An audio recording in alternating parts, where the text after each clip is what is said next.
اعوذ بالله من الشیطان الرجیم. بسم الله الرحمن الرحیم.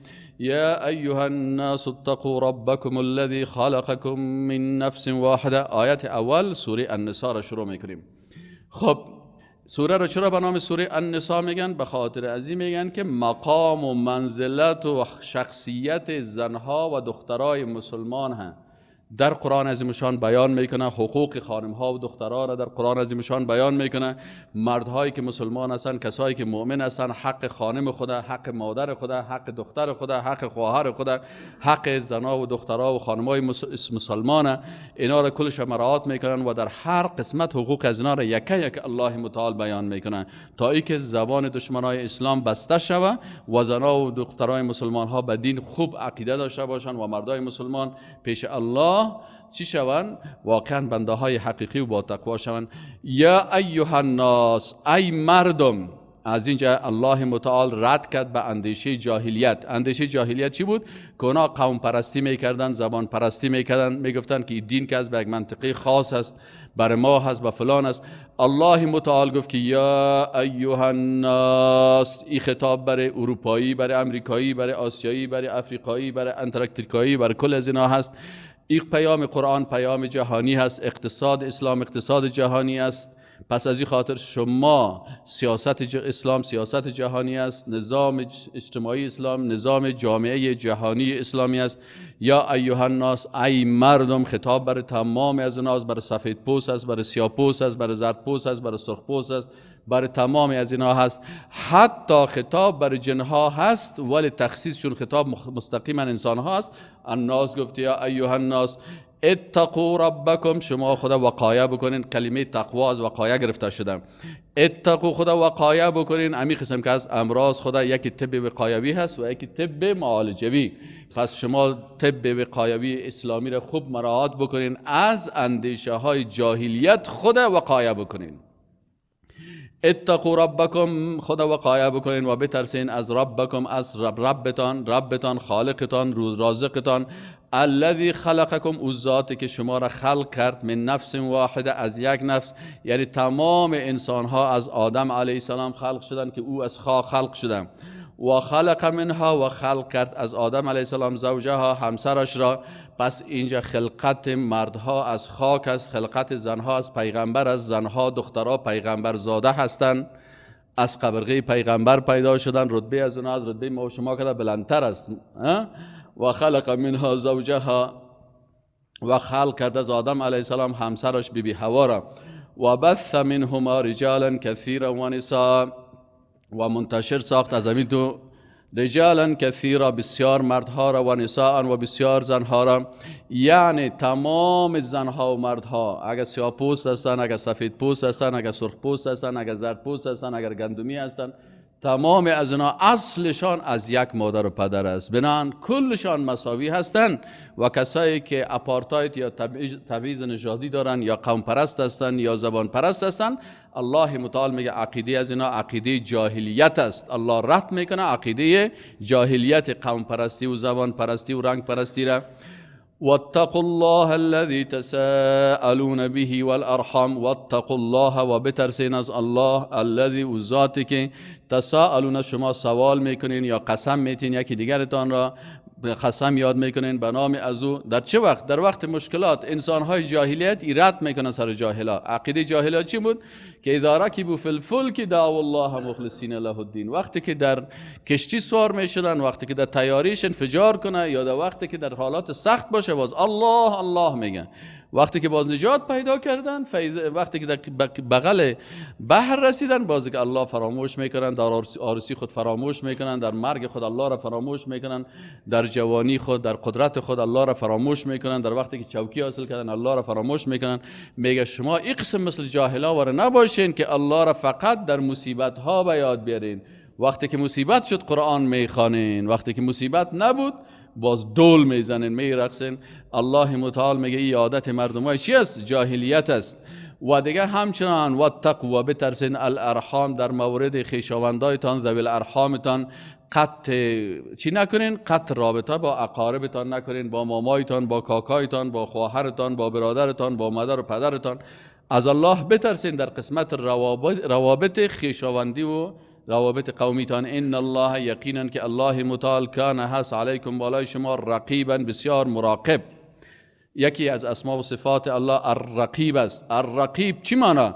هو الذی یطلع علی الشیء ولا یخفى علیه شیء منه. او ذاتی هست که هر چیز مطلع هست به او، مراقب از او است. الذی احاط سمعه بجمیع المسموعات. او ذات است که سمعش تمام مسموعات میشنوه و بصرش تمام چیزهایی که دیده میشه، ظاهری و باطنی، و علمش تمام معلومات همه. از این خاطر امام ابن قیم رحمه الله در یک کتاب داره به نام نونیه میگن، او را در او اشعار است، میگه و هو الرقیب علی الخواطر واللواحظ کیف بالافعال بالارکان. میگه الله متعال حتی او امو نبضهای قلب تو را میفهمه که در قلب تو کدام نبض هاست و در قلب تو چی فکر است، در داخل مغز تو چی است، دیگه تو چی فکر میکنی که وقتی که دست و پای تو کدام کار میکنه، کدام فعل را که میکنی، الله متعال میگه میفهمه. از این خاطر الله مراقب تو هست. وقتی که تنها باشی در هیچ جای مثلا از پدرت میشرمی، از مادرت میشرمی، از خوارت میشرمی، از برادرت میشرمی، از یک طفل خرد میشرمی، اما وقتی که در یک اتاق تنها باشی، اونجا خودت تنها نیستی، الله متعال رقیبت است. باید از ذات مراقب که رقیب که الله هست مراقبت را میکنه، از او حیا داشته باشیم. آل موضوع دیگه جاهلیت همه که مردم جاهلیت یک ظلم دیگه در قسمت یتیما میکردن. چی ظلم میکردن؟ یا مال یتیم کلش میخوردن، مالش نمیدادن، یا این قسم میکردن که مال یتیم میدادن لکن مال خوب یتیم میگرفتن. او زمینای لب سرک بلند منزل است، زمینای خلوکس است، ایده میگرفتن میبردن او در بغل کو یک دانه زمین خرابی که میبود او رو برای یتیم بیچاره میداد.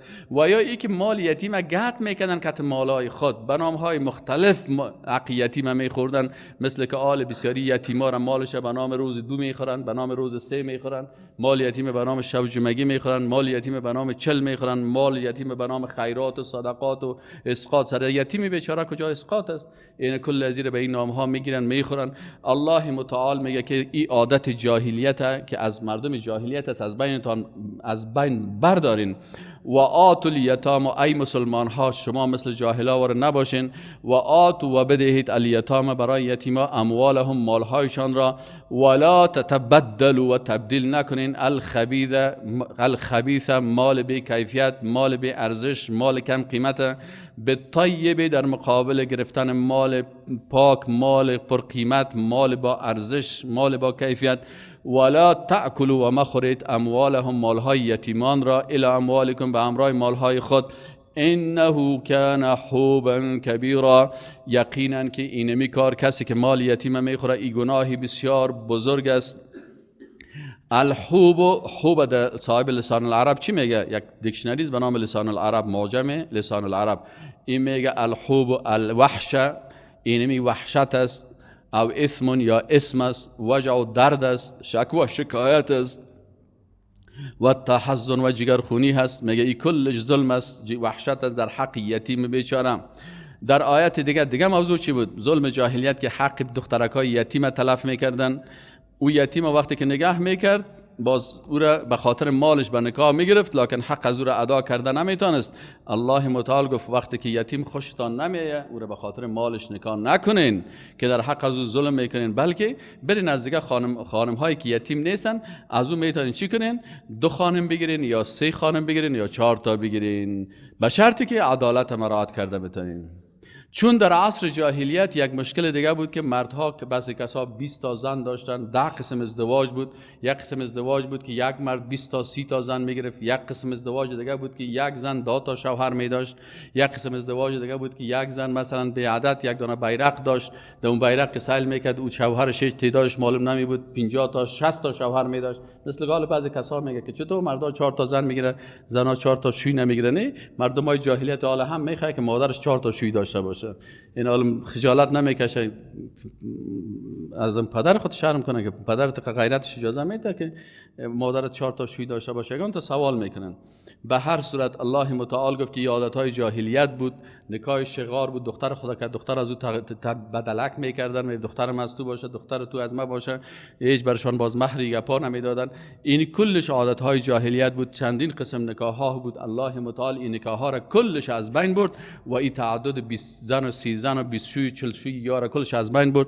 برای مردها گفت که فقط مرد میتونه که تا 4 زن بگیره به شرطی که عدالت کرده بتونن. الله متعال میگه و این خفتم، و اگر شما ترسیدید الله تقسطوا، ای که عدالت کرده نمیتونین، فی الیتاما در قسمت یتیمان، یعنی اگه دخترکای یتیم نکاح میکنین به خاطر پیسهشان و عدالتشان مراعات کرده نمیتونین، پس شما چی کنید؟ فانکحوا، پس نکاح بگیرید، ما طاب لکم، آنچه که خوشتان میآید از زنهای دیگه، من النساء، از خانمها، مثنا 2 همسر بگیرین و ثلاث و 3 همسر بگیرین و رباع 4 تا بگیرین، لکن چی کنین؟ این 2 تا 3 تا یا 4 تا رو به خاطر ازی بگیرین که شما به زنا مبتلا نشین. و حکمت ازی چی است؟ حکمت تعدد زوجات چی است؟ چون جنگ ها زیاد میشه، مردها زیاد میمرن، زنها میمانن، اگر یک دانه باشه باز بالاخره اینجا فساد زیاد میشه. در صورت کثرت زنها میتونه مردها 2 3 4 بگیرن به شرط عدالت. دیگه در بسیاری از کشورها هست که تعداد خانم ها از تعداد مردها کده بیشتر هستن. دیگه بعضی اوقات خانم مریض می باشه، یا طفل به دنیا نمیاره، اگر اینجا زن 2 یا 3 گرفته نتونه، مجبور میشه شوهر او رو چی کنه؟ او رو بیخی مثل که در کشورهای اروپایی وقتی که زن 2 گرفته نمیتونن، با زن اولی که خوششان نامد یا اولاد نمی آورد یا کدام مشکل داشت، باز او رو میکشن. میگه والا دیگه راه نیست که ما از این خدا خلاص کنیم، مجبور او رو میکشن. اما اسلام میگه باید قتل متل نکنین، ادبی نکنین. خیر از خانم مریضتان پیشتان باشه، اگر عقیم از طفل نمیاره پیشتان باشه، میتونین همسر دیگه بگیرین. بعضی اوقات مثلا یک خانم علاقه مثلا حالات مریضی نگه پا می داشته باشه، مرض ماهوار می باشه، نفاس می باشه، شوهرش نمیتونه صبر بکنه به عوضی که به مرض و به گناه و به زنا مبتلا شه، میتونه همسر دومی بگیره. اینا بسیار حالات دیگه هستن. بعضی اوقات بعضی خانم‌ها هستن بی سرپرست می باشن، از این خاطر مثلا اگر یک مرد مؤمن با مرد ازدواج میکنه، پس از این خاطر الله متعال میگه شما خانم دومی را گرفته میتونین یا سومی و چهارمی را، اول خب 20 تا و 30 تا گرفتن نمیتونین، او را بند کرد و دیگه عادتهای زشت بند کرد. باز الله متعال میگه فإن خفتم، پس اگر ترس داشتین الله تعدلوا، که شما عدالت کردن نمیتونین. 2 دانه اتاقک دارید و اتاقت هم خودت سر سر استی، اگر زن دومی میگیری مجبور هستی اولادایت ببری آشپزخانه خواب بکنه، این حال خودت جای نداری، خودت امکانات نداری یا پیر و ضعیف هستی، دیگه این کار نکو. وقتی که عدالت کرده نمیتوانستی، عدالت اقتصادی، عدالت فیزیکی، فواحدتا، پس یک همسر بگیرین، او ما ملکت ایمانکم، یا اگر جهاد با کفار باشه شما بتارین که باز از کافرها کنیز بگیرین. ما ملکت ایمانکم، آن چیزی که مالک میشه دستهای شما. ذالک ادنا، ای بسیار ادناترین حالت هست، نزدیکترین است، الله تعالی که شما ظلم نکنین. دیگه از عادت مردمای جاهلیت چی بود؟ که دخترای خودم میفروختن، در مقابل زمین میفروختن، در مقابل مال میفروختن، دخترای خود در مقابل پول میفروختن. اونا حتی کدام وقت یک پیسی رو به نام مهر میگرفتن، بازور همون بیادرش یا پدرش یا کاکایش یا مامایش ایده جیب خود منداخت. الله متعال میگه که این عادت جاهلیت است، این تویانه و ولور مثل که آل جاهلیه. بعضی کسا هست افتؤمنون ببعض الکتاب و تکفرون، بعضی مردم ها در افغانستان هم هستن که به بعضی کتاب نصف قرآن قبول میکنن، نصف قرآن که در رواجهایشان است رو قبول نمیکنن. دختر فروش ها قرآن قبول نمیکنن که اینجا مهر ما بر خود دختر بتیم. الله متعال میگه این عادت جاهلیت است، این رد میکنه. مهر حق خودمون دختر است، باید به دست دختر داده شود.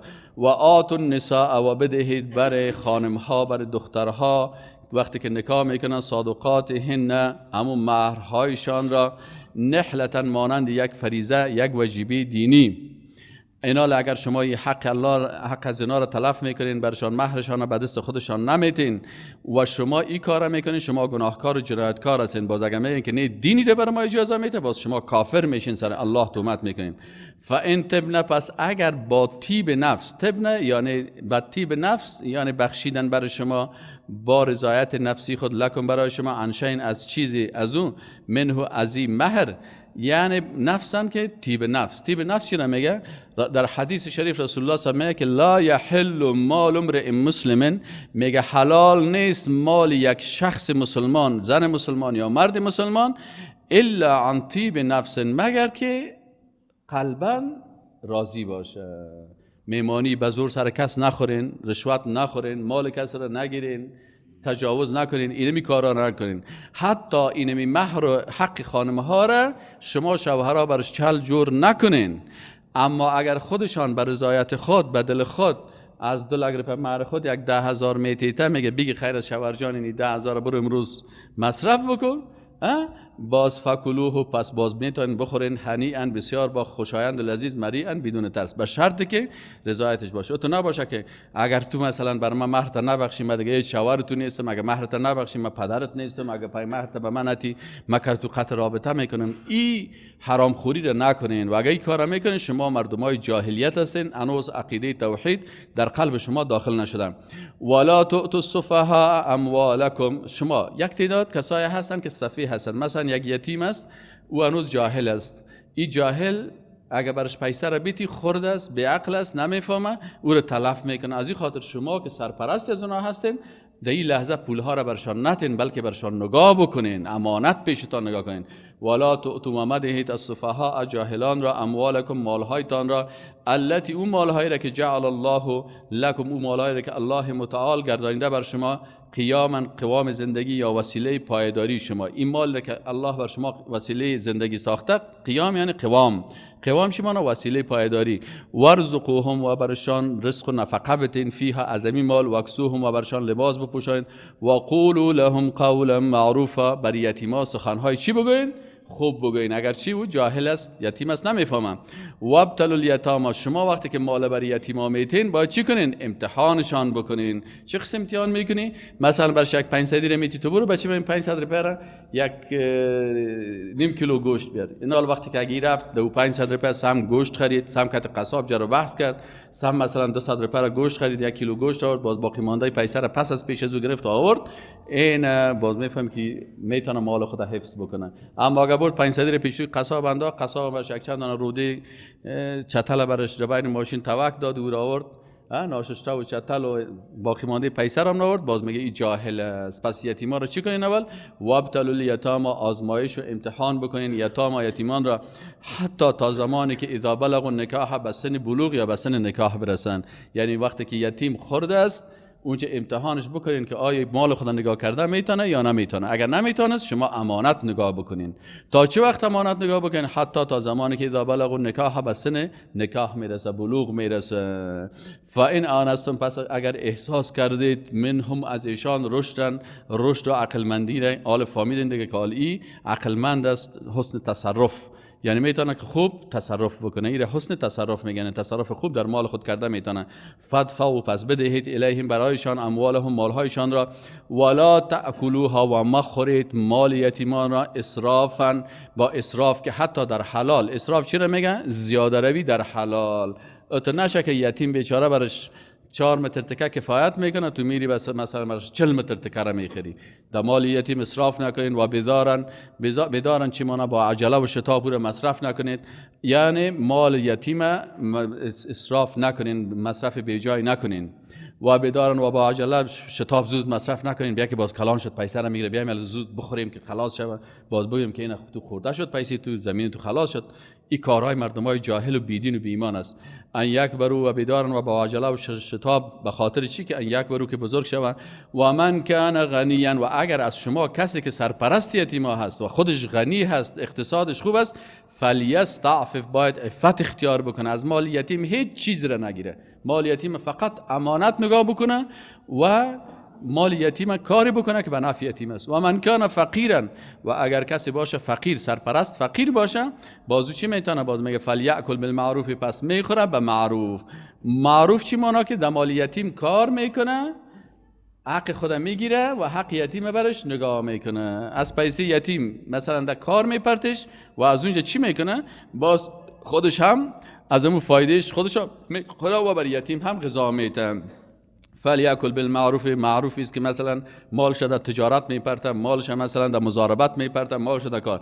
فاذا دفعتم، پس وقتی که شما باز دفعتم دادید، الیهم، به یتیما، اموالهم، مالهایشان را، وقتی که مال یتیما را بهشان دادین، فاشهدوا، باز شاهد بگیرید، علیهم، بر آن. وقتی که مال میتی باید تو شاهد داشته باشی، سند داشته باشی که او یتیم واقعا حقش دادی، که پسان بر شما کدام مشکل پیدا نشه.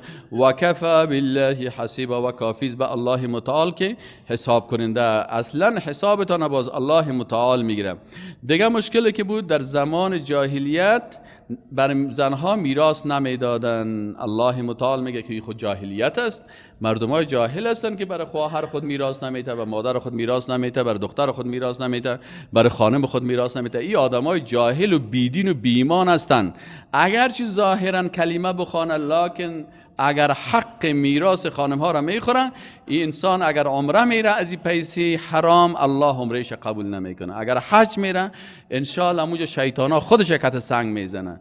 و اگر مثلا تقوا میکنه، الله متعال عبادت از را قبول نمیکنه. چرا؟ به خاطر ازی که رسول الله صلی الله علیه و میگه یک نفر می سفر میکنه، مویاش ژولیده، کالاش چرک شده، وضعیتش خراب است و میگه یا الله یا الله، باز میگه و مطعمه حرام، غذایش حرام است، از مال میراث زنا را خورده، خواهر خود خورده، مادر خورده، و لباسایش حرام است، آبی که مینوشه حرام است، پیسهش حرام است، در میراث غلطی کرده. الله متعال میگه کی دعای زیر الله قبول میکنه؟ سعد رضی الله عنه به رسول الله صلی الله علیه و گفت یا رسول الله بر من دعا بگو که من مستجاب الدعوه شم.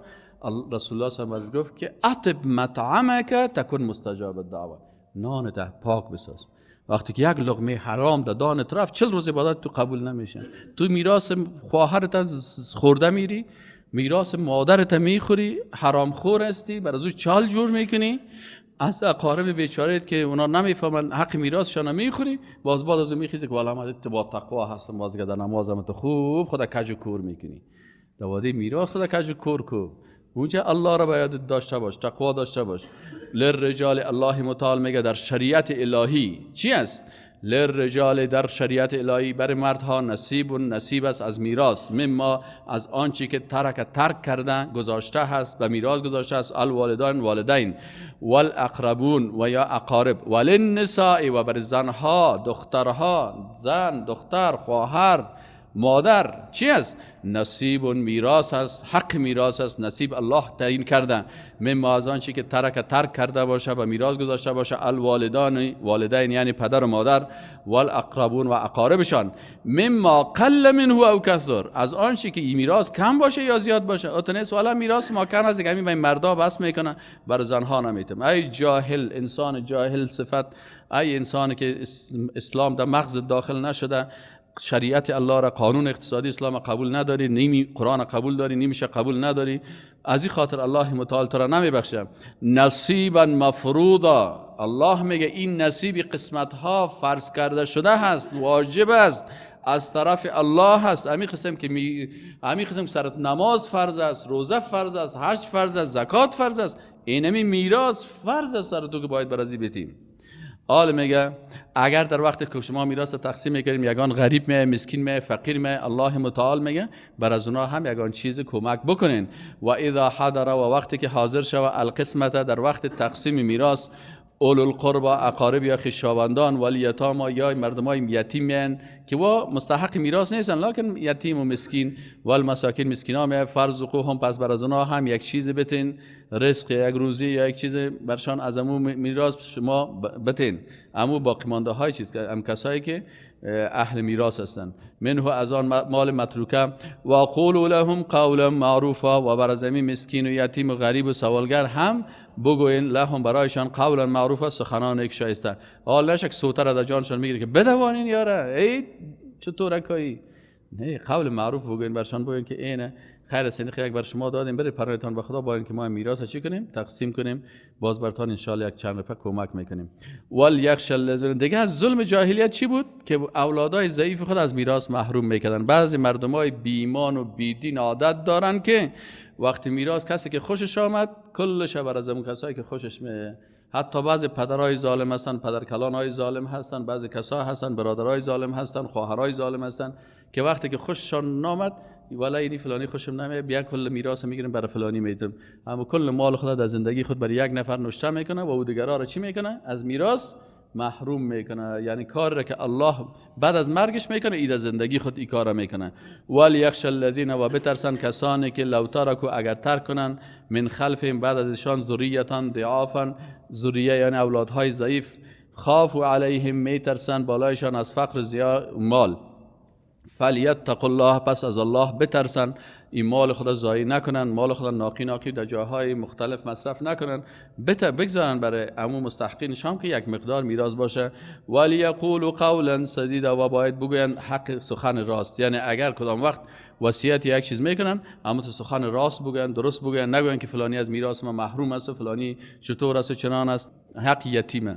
این مردمای جاهلیت و مردمای جاهلیت معاصر هم حق یتیم چی میکنن؟ میخورن. اینال کسایی که مال یتیم میخورن، مثلا یتیم بیچاره از پدرش فوت کرده، پدرکش فوت کرده، بعد از یک 3-4 لک پول نقد مانده، مثلا یک چند بسوا یا نیم جریب زمین مانده، بعضی کسا باز میگیره این زمین از این پول از این الماریش مشکنانه، باز از این پیسه را میکشه، این قدرش اسقاط، این قدرش زکات خود نمیشتاره، این قدرش روز اول دیگ بارین، این قدر روز دو دیگ بارین، این قدر روز 3 بارین، این قدر شب جمعه بارین، این قدر صاحب 40 بارین. یک وقتی که صاحب یتیم بیچاره را سائل کنی، در آخر باز میان یتیم حسابی میگیرن، کل زمین و همون پیسه یتیم کلش چی شدن؟ خورده شدن. حال کسایی که از غذای این یتیم میخورن، از مال از یتیم میخورن، نان از این یتیم میخورن، پیسه از یتیم در جیب خود میمانن، الله متعال میگه که اینی کسایی که حق یتیما را میخورن، به هر چله که میخورن، ان الذين یقینا کسانی که یاکلون میخورن اموال الیتام، مالهای یتیمان، ظلما به ظلم، به بهانه های مختلف اینا چی میکنن؟ میخورن. انما یاکلون فی بطونهم نارا، انما یقینا که یاکلون میخورن، یقینا که میخورن فی بطونهم در شکمهایشان نارن، آتش. در روز آخرت ببین که شکمهای از آتش دوزخ پر است. الله حفظ بکنه. و سیصلون، و زود است که داخل شوند در با آتش نارن سعیرن. سعیر یک جای بسیار خطرناک دوزخ است، دمی سعیر اینا داخل میشن که عذاب بسیار سخت داره. اینا چرا؟ به خاطر از اینکه اینا حق چی را خوردن؟ حق یتیما را خوردن. اینا حق یتیم چند قسم خورده میشه؟ یا ای که حق یتیم مستقیما حق خودش است ایره میخورن، یا ای که مثلا او چیزی که حق یتیم است که باید برای یتیم داده شود، زکات است، صدقات است، خیرات است، او را پیسه دارا میخورن. اینها هم حق یتیم خوردن. یتیم بیچاره که تو چوب میدوانن، اینال حق مسکین و فقیر پیسه دارا میخورن، در بین خود یکی دیگه خورده میرن. الله متعال کل از اینا در روز آخرت محاسبه کنن، چی حق پول یتیم زمین یتیم همت مستقیم خورده باشه، چی او حقی که یتیما در چی دارن، در یتیم در چی حق داره، در مال مسلمان ها حق دارن، بالای کلگی حق دارن. خودش چی میکنه؟ حق یتیم بر خود خیرات میکنه، خیرات به پیسه دارا میته، یتیم بیچاره به درس میمانه، به تعلیم میمانه، به همه چیز. این کل شامل میشه در امیر.